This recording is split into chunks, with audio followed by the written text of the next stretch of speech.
with that, I'll open it up. Let's go first to Herbie Teope. Go ahead, Herbie. Hey, Coach, it's still morning, so good morning. Yeah, good morning to you, Herb.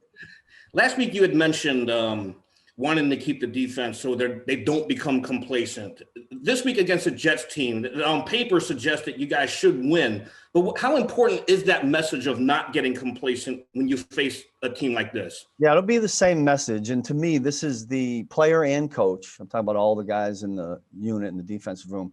To me, this is the most challenging kind of challenge. Look, it's easy. We all know when we're playing in the big games and playoff games, et cetera, et cetera. Everybody knows those, and the emotions are there. You don't even have to worry about that. It's just matching the focus with the emotions. Now it's getting both the focus and the emotions where they need to be. I think our group handles that really good. All we've ever focused on is getting better, be better today than we were yesterday. And hopefully if we can just keep doing that, we'll find a way not to have a letdown. Next to Adam Teicher. Go ahead, Adam. Hey, Steve. Yeah. Are there things you're looking for in the second half of the season as far as defensive improvement, as opposed to just kind of general defensive improvement? Are there specific things? And Brad, I'll have one quick follow-up. Yeah, I would say this, Adam. I'm always, and the coaching staff is always on the improvement of technique. There's little ones that are sticking in my head right now that I showed this morning on film. And not a grand scheme deal. And we have something we call a free call, and that wasn't executed really good yesterday. And so that needs to get better. There's areas in our run fronts that need to get better. There's always things that need to get better. And again, listen, it's going to sound cliche-ish, but it is just being better than we were yesterday. And if we just focus on that, most of that stuff will take care of itself. I don't get involved in, this particular, this part of the statistics needs to improve. I don't even go there. It's just more about the scheme and what we need to do from a technique standpoint.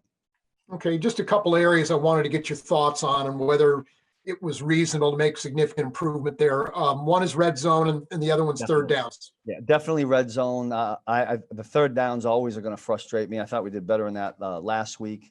Those two areas, to be quite honest with you, Adam, are two objectives that we keep on there weekly as far as what we need to do against this opponent. It changes depending on who the opponent is, but those never change. Red zone, no question, needs to get better. We've allowed people in there to score, and that has to stop. If we want to go, we want to go. Go next to Pete Sweeney. Go ahead, Pete. Hey, Coach, got an extended look, and probably because of what the Broncos were doing at rookie Willie Gay. Was wondering what you saw in your eyes. And then just another thing was Chris Jones. It felt like he was really cooking. How much of an impact when Jones is really on does that make for your entire defense? So Gay and then Jones. Yeah, no question about Chris. That's an easy one. When you have a dominant player and he's making dominant plays, I think the guys feed off of that. And certainly you can set an offense backwards, put him behind schedule. So that's helpful when Chris does that. With Willie Gay, I think it was easy for all of us to see the athletic ability he has. He leaped up there and jumped pretty high to knock that ball down.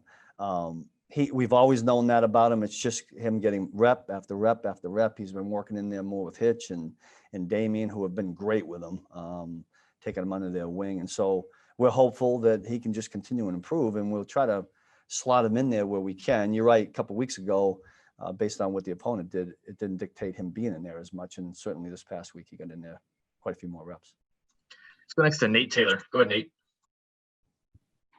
Hey, Steve, I have two things as well for you. The first is, so much talk in the offseason was about improving in terms of the takeaway department. You guys are second in the league in that.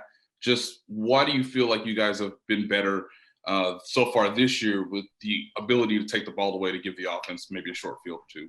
Yeah, first of all, I always get worried when I hear a ranking and it's good, because we set ourselves up to go the other way, and I don't want that. I never even I've told our guys before, there's two S words that we don't worry about until the end of the year: statistics and standings.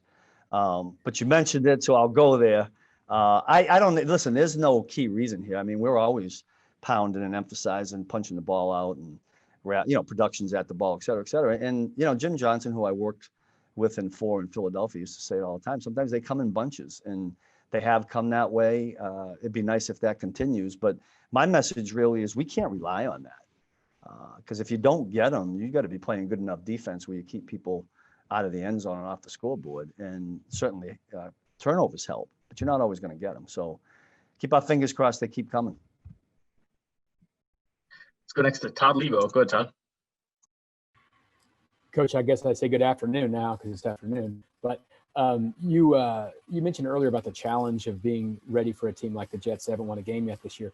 Is it a bigger challenge this week to work on yourselves, or are the Jets more dangerous for you guys? Or are you more dangerous to yourselves? Well, there's probably a lot of what you're saying, but look at, say what you want. If you turn on the first half of last week's game, the Jets against Buffalo, Sam Darnold and Frank Gore and the runners, I mean, they had it cranking. They were ripping off some yardage. They were throwing the ball down on play action. They didn't finish a couple of drives and get in the end zone, but there's still skill over there. Those guys are NFL players that can certainly make us look bad.